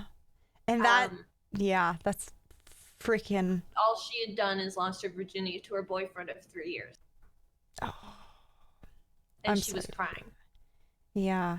And that's... So, like, yeah, it's really... dreadful. And so... Mm-hmm. Yeah. The flip side of that is men are... What do we do? We tease men who are virgins. If a man is a virgin, that has a totally different connotation than if a woman is, right? So part of that is expecting men to go have sex, to score, if you will, right? So it's that flip side. So when I hear you talking about, kind of, in this there may be context that we aren't familiar with, right? But when you hear someone say, I teased him and said I would, bring it up on my stream. Yeah. There are those pressures that we don't think of growing up as women, because that isn't how our sexuality is treated, right? Mm-hmm. We aren't supposed to be doing that. So there's going to be a different pressure on men. And that's part of the men's liberation aspect I'm talking about, is that we kind of force men into this role where you need to be sexual. You need to be scoring. And if you're not, you're less of a man. So that's the perspective I was coming from. Actually, that makes way more sense. Like, essentially it's not necessarily, okay, how do I get the words correct? This is just finally clicking. So basically, it's not necessarily the fact that it's an innocent context. It's the fact that we're putting him into this role where he's expected to have to kiss me, basically. It's not like a matter of like that it being assault, for example, because he did say anyway, moving forward, it's not that necessarily, but it's the fact that I was blatantly boxing him into that is what you're saying. And I was continuing the oppression, basically. I think it's oppression, in my opinion. Maybe I don't know enough, but I think it's kind of oppressing men. It is definitely pressuring them, right? It's putting them into this role and saying, if you don't do this, you are less of a man. And so putting that person's identity on the line in a really, it's just, the thing is, it's like, it's going to be a message that you are reinforcing that he's been hearing as he's growing up, right? So that is ultimately the problem. So when we have that pressure, this is where it gets to where there's a concern around consent. Because if you are putting this pressure on that he hears a lot and he feels like he is less of a man to not kiss you, does that mess with his enthusiastic aspect of consent? Because when people consent, we want them to not consent because of pressure, because they'll be less of a man if they don't do it, right? But we want them to consent because they're excited for that, right? So that's kind of the whole tie-in there. Does that... well, he mentioned, prior, I forgot this, sorry, because my memory, I genuinely have bad memory loss from yeah. What I've been through. So he remembers a lot of stuff for me, and he brought it up on my stream. We'd kissed prior. Like pecks and stuff. We'd kissed at least twice prior. So I think the overall enthusiasm, I think it was there, especially in everything that occurred around that time. I just think I gave really, really poor context. And I think the relationship between he and I, specifically, he and I, like, for example, to this day, he still roasts me in that sense as well. Like, I'd love to give some pretty brutal examples, but a lot of people are gonna be like, what the fuck, your relationship's fucked. But, like, it's just,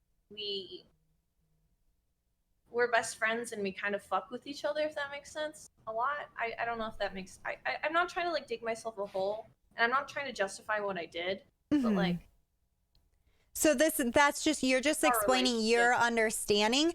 And I think there is going to be a level of your understanding of your relationship. I just want to be clear that we're going over the kind of systemic issues and looking at consent and consent culture. So when you say, like, well, we had kissed before, that's kind of the justification. And this is going to be a bit of a leap in your mind, perhaps, but it's the similar sort of argument where someone says, well, this woman wasn't raped because she had sex with this person before, right? But we know that just because you had sex with someone one time doesn't mean that you had sex, like you want to have sex whenever with that person, right?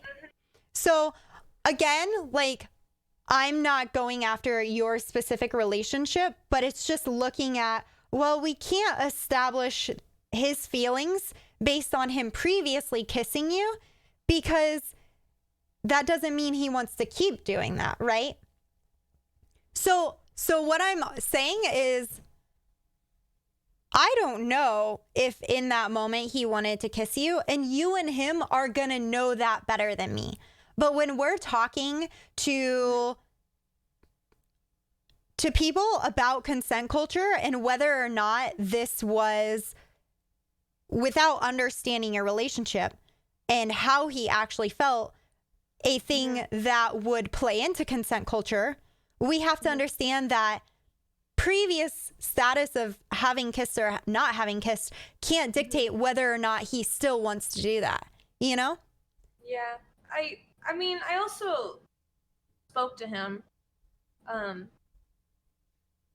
Like over time, like for example, I even asked him about it, and even on stream, he said that he wanted to kiss me. It was just a matter of that he was like surprised that I was kissing. Because Excuse me. I don't know how to explain. I don't know. I'm not No, trying to, you're okay. You're okay. I'm just, as we're talking through this from a men's liberation perspective and from a consent culture perspective, we don't want to be using those sorts of justifications. I'm not trying to justify it as much as I'm trying to explain the context. Okay. Like that this one specific situation, I'd say this isn't that. Like this one specific situation. Because like between his relationship and my relationship with him and our relationship now, and even if you were to ask him, for example, he honestly, like, even I don't find the situation funny, but he does, for example. Like, he doesn't see this as, like, I see how it's wrong entirely, but in this specific situation, I don't think we had bad, like, experience. It was for us. Just us. And so that's the I am not trying to go after this specific moment in regards to, I don't know how he felt. And when we go through these things, ultimately the end decider is how he felt, except for when we think of how we want to move forward, right? What can we learn from this situation? Understanding the position that men are in, and also what consent means and what aspects go into that, and what we don't want to consider allowing consent. So we don't want to consider, well, I can kiss this person because I've kissed them before. And so you're trying to, from my understanding, you're trying to say, look, he's not hurt and he's okay, right? Like, we had, this moment was an okay moment for us, right? And I'm not saying it wasn't. You two can talk and figure that out. I'm just going to be breaking down men's liberation aspects and the aspects of consent culture. So I hope that's helpful. And you're catching. No, I understand where you're coming from. I'm sorry. I don't mean to be so defensive. It's just, I wouldn't ever want to like you remember how I said that I don't want to hurt people? And that's like my main, like, I don't want to do that. It like boggles me. Pebbles, why are you attacking me? I just, imagining hurting him, for example, or doing something that hurts him, like my brain just can't compute, because I'll be completely honest, he was one of my first loves. I still love him, and the last thing I'd ever want is to force him into a box and hurt him. And so it's like really hard for me to do, like, I don't know, to associate, I guess, with that situation. Yeah, because we don't want to imagine that we have hurt someone and then you're pretty, like, he has been pretty clear that he isn't hurt by this, right? Yeah. And so I hear you. I absolutely hear you. And it sucks that it's this situation that we're kind of having to explore this in.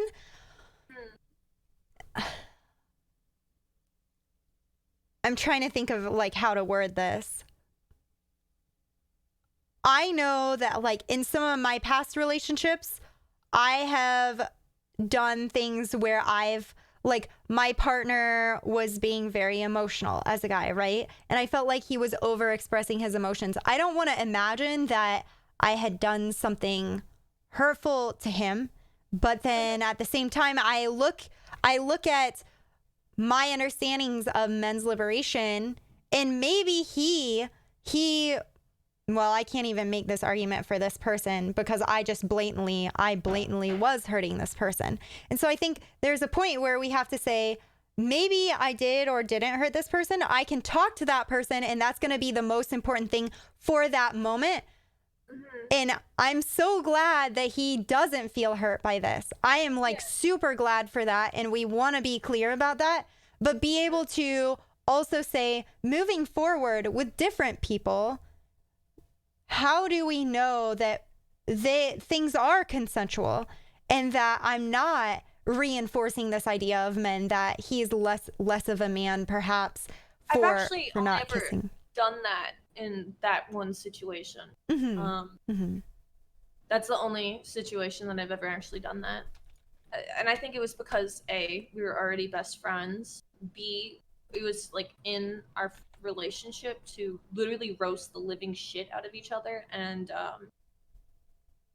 it's just, I guess we're technically pretty toxic to each other, especially back since I was like saying, as you saw, all that stuff back in the day. And I gotcha. I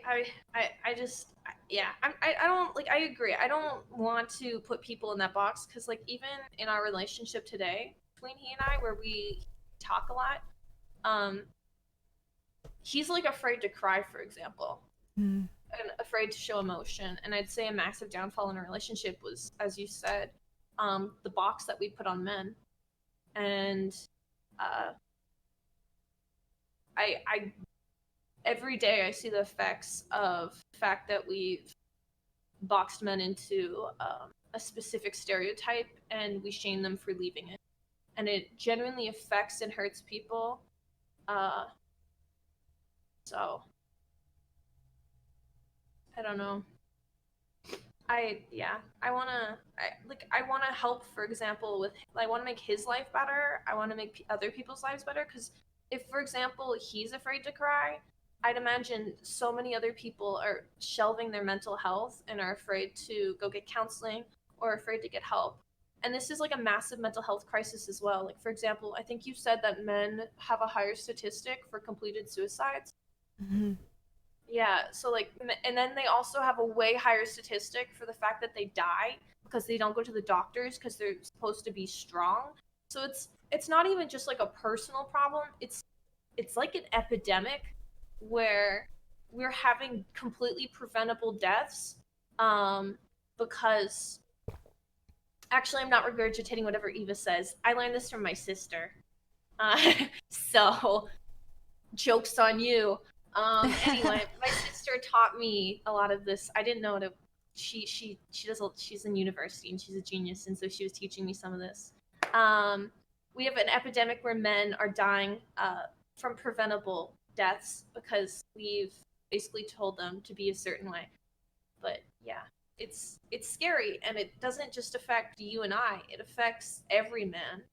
And it may affect your boyfriend in the future. It probably affects your father.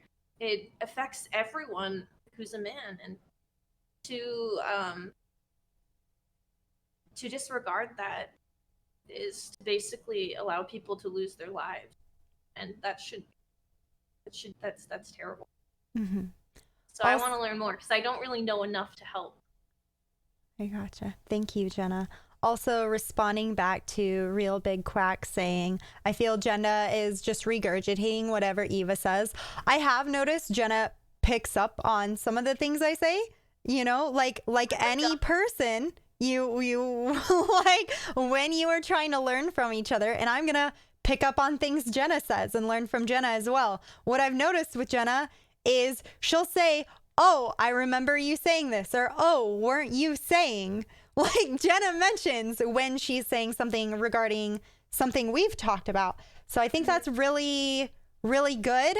And not only that, the fact that Jenna is actually learning and trying to process these, like I know I've tried to talk to people and they're just sort of like, yeah, sure, that sounds right. But where I see Jenna taking it seriously is Jenna has her own points that she's like, oh, this concept you're teaching me, I know about, like my sister was telling me about this. Jenna's already been doing her learning, which is freaking incredible, you know? So Jenna, again, fucking proud of you. I'm sorry that sometimes people feel like you're just, I feel like it's just taken in such a negative way. When I see you making points that we've talked about, I'm like, wow, you're serious about learning and you're like taking all this information and really considering it and trying to talk about it. So again, just really, really proud of you for doing that.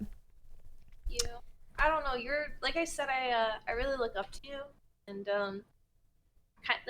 I really do mean it when I said I kind of want to have you as like a mentor for me. So, guys, if I seem like I'm a little duckling following Eva around, I probably am. Oh, that was the most wholesome image in my mind. That was so precious. Oh my gosh. All right, Jenna, on that note, I think either if you're free next weekend or the following weekend, maybe we'll dive into one of our topics. I have a few of these I wanted to do anyhow. And also, I see Jay just gifted Jade the Jaguar sub. Jade, welcome in. Can we get a shout out for Jade too, if we haven't already? Jade will probably be joining us in at least a few of our conversations. I've been wanting to talk to Jade a lot. I adore Jade. I'm really excited to get to know Jade. And then as all of this was happening, I found out Jade knows Jenna. You two are friends already. So it's just like, this is perfect. She's like a family member to me. She's like my second sister. Yeah. It's kind of cool because she looks like my big sister, like my actual big sister. So they look the same. So I feel like if we did like a family photo, I mean, I'd look like the adopted one, but that's incredible. That's incredible. It's nice she's awesome. I really like her. We're glad to see you here, Jenna. Glad to see you here, Jade. Oh no, it's two J names. This is gonna mess me up so hard. She even fits into the family. Okay, so my big brother, his name's Josh. My sister's name's Julia, and my name's Jenna. And Jade fits in perfect because she's another J. There we go. Perfect. That's awesome. That's awesome. Oh my goodness. Okay, Jenna, I think we've covered a lot of grounds. Last chance for the community to say whatever you have to say to Jenna, or ask Jenna any questions you have for Jenna. And I just want to say thank you for coming on. And I, again, cannot emphasize how proud I am that you are taking this seriously and not just like we've seen people saying, well, I think you should just be able to say whatever you want, or maybe just lay low and it'll blow over. No, it's about more than that. And it's incredible to see you doing that. So thank you. We're glad to have you here and excited to be learning with you. Thank you very much. And thank you for teaching me and understanding. Also, the guy saying, is Jenna a communist now? Fun fact, you don't have to be a communist to be nice and understanding and kind to others and educating yourself. So before you stigmatize communism, maybe you should work on yourself. Puddle is probably referring back to, I had a stream recently that I was learning about communism. And everyone's like, is Eva a communist yet? And I'm like, maybe. So you're going to be indoctrinated into communism? Maybe, maybe not. But Puddle has... Oh my gosh. But Puddle has been getting dragged recently. I dragged Puddle recently, and now you're just like, by the way, Puddle. And so poor Puddle. We love you, Puddle. It's okay. It's okay. Oh my gosh. If you want me to be honest on my political views, chat, I'm not the furthest left leaning when it comes to my a lot of my views. But I'm what I would say is that I'm super understanding, and I love learning other people's perspectives, regardless of what side of the spectrum they're on.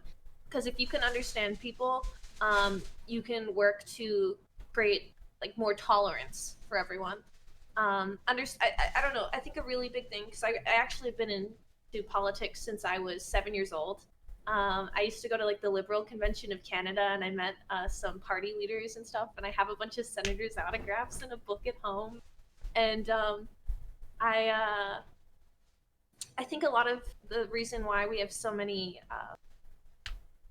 issues in politics is because people, instead of listening and understanding people, attack people. And when people get on the offensive, you're not going to have people listen to you anymore, because people will get defensive. And so even though, for example, I myself am not super leftist, my social aspect is rather leftist, because I like to understand people and I like to respect people. And I feel like all sides of the political spectrum, if we just worked on understanding and respect, we'd probably come to a lot more agreements, or even just understandings, which is a win in politics, and understanding is a win, where we don't blatantly attack each other, and we kind of just let each other exist, which I think would help a lot in society. Right now, it's such a very, very heated issue. Is she preaching? I mean, it's kind of my preaching. I'm not, I don't know. I just want people to be nice.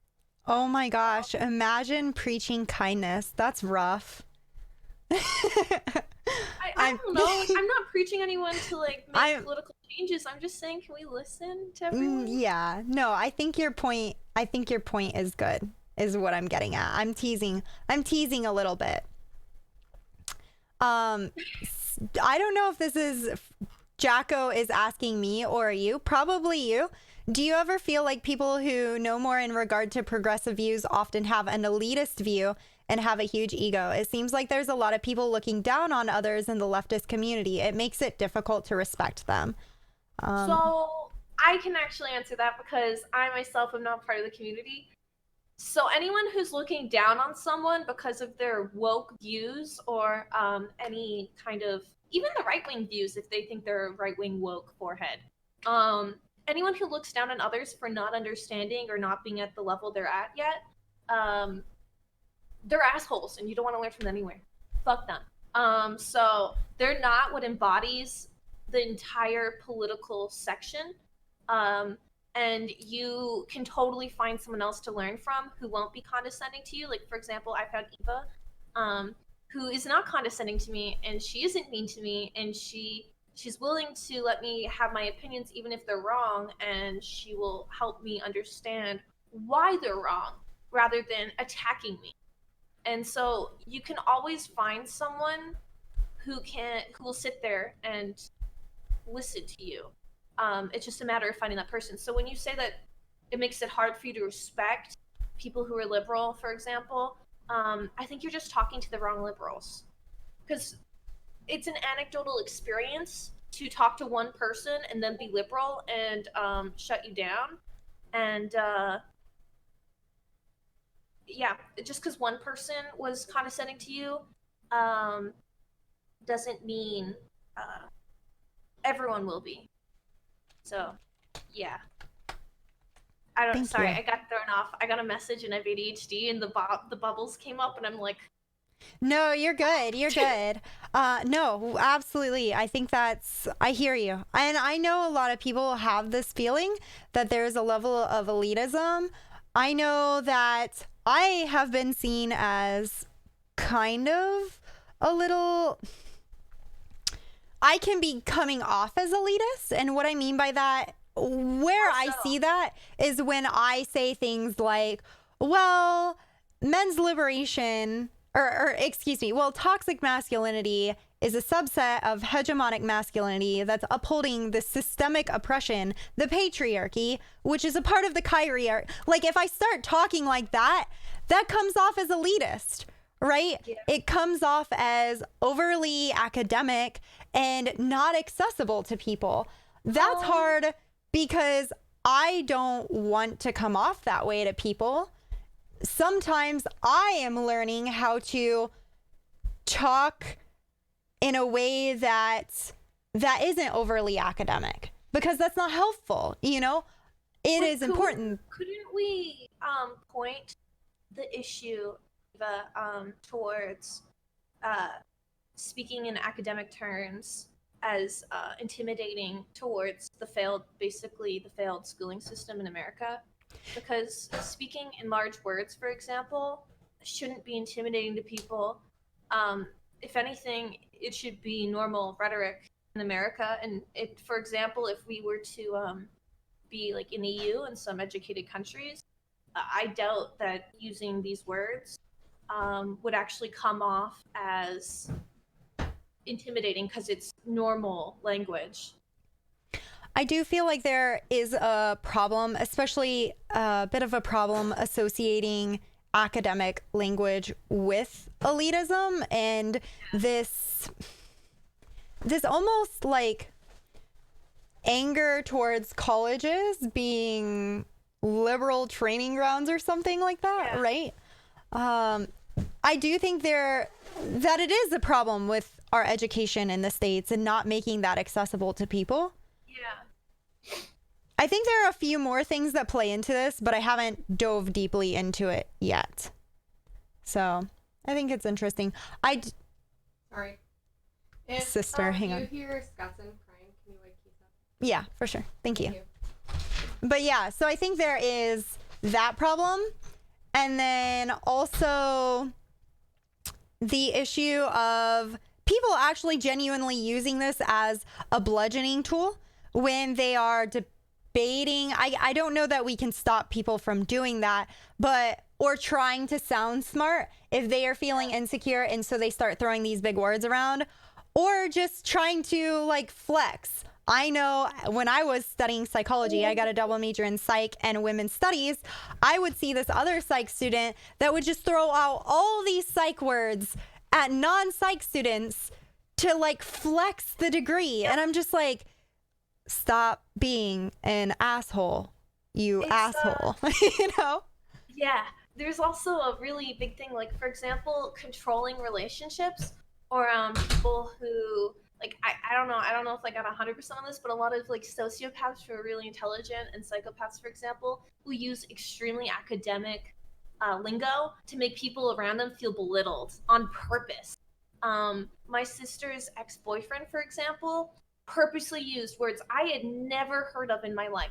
Okay, and I almost promise you, Eva, you never heard of it either. Probably. He would purposely use these words so you felt belittled and felt stupid.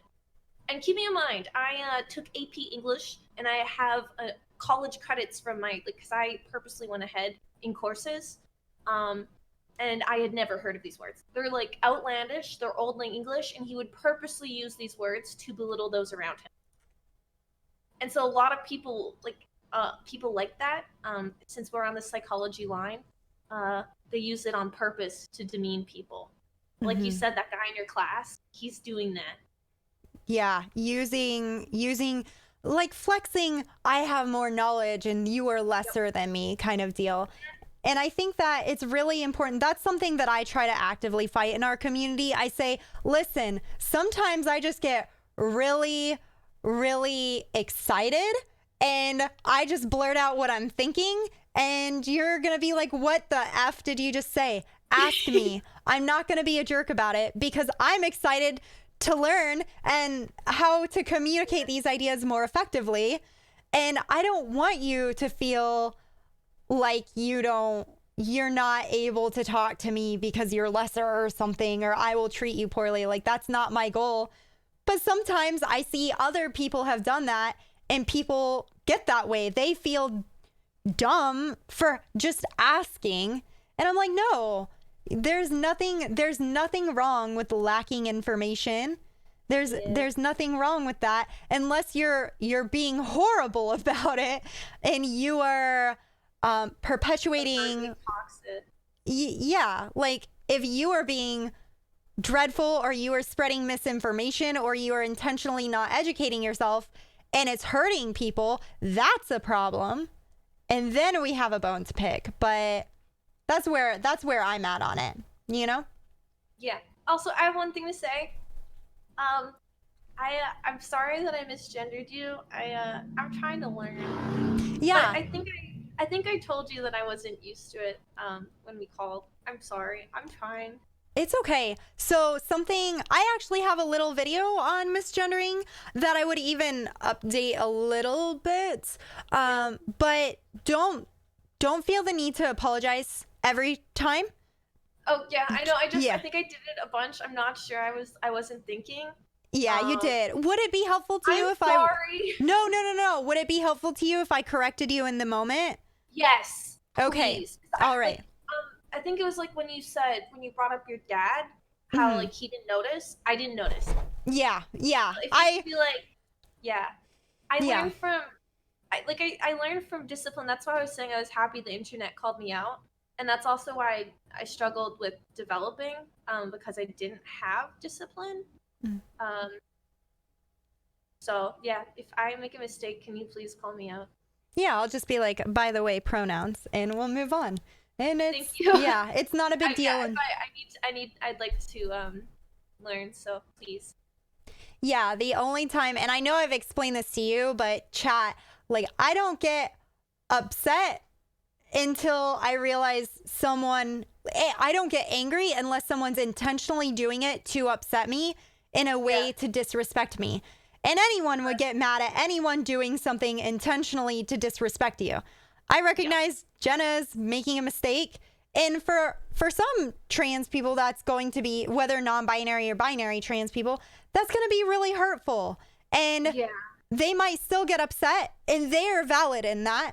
I feel like I have, I don't know, probably just where I grew up and how I grew up, and I'm just I'm too tired to be angry, whereas some people just respond differently. So with Jenna, I know Jenna's trying. I'm going to be patient. I'm going to be chill. I don't know. Maybe one day I'll be really tired and I'll be like, Jenna, pronouns. Oh my God. But generally speaking, I won't. So yeah. Is there typically a no sass policy here? Generally speaking, yeah. Our chat, a lot of people come in and they think that we are going to get you if you have opposing views. We actually disagree a lot. You should be in here when we dive into like deep theory and we're all back and forthing and we're learning from each other. The problem is when people are disagreeing with us on some basic things, they just so happen to be total assholes about it, or it's actually damaging views, like actually damaging views. What's gonna get you yeeted is actually damaging views or being an asshole. We don't like that. So just come be snug and we'll learn together. Like that's how it is. Oh yeah, sometimes I told Eva that I'm sassy. On stream and stuff, I can be kind of mad. So Eva's prepared. Yeah, I do. Yeah, I get a little sassy sometimes too, but because we're all human, you know. But absolutely. All right. I think that pretty much wraps it up then, Jenna. How you feeling? Prepared to take something on maybe next week or the following week?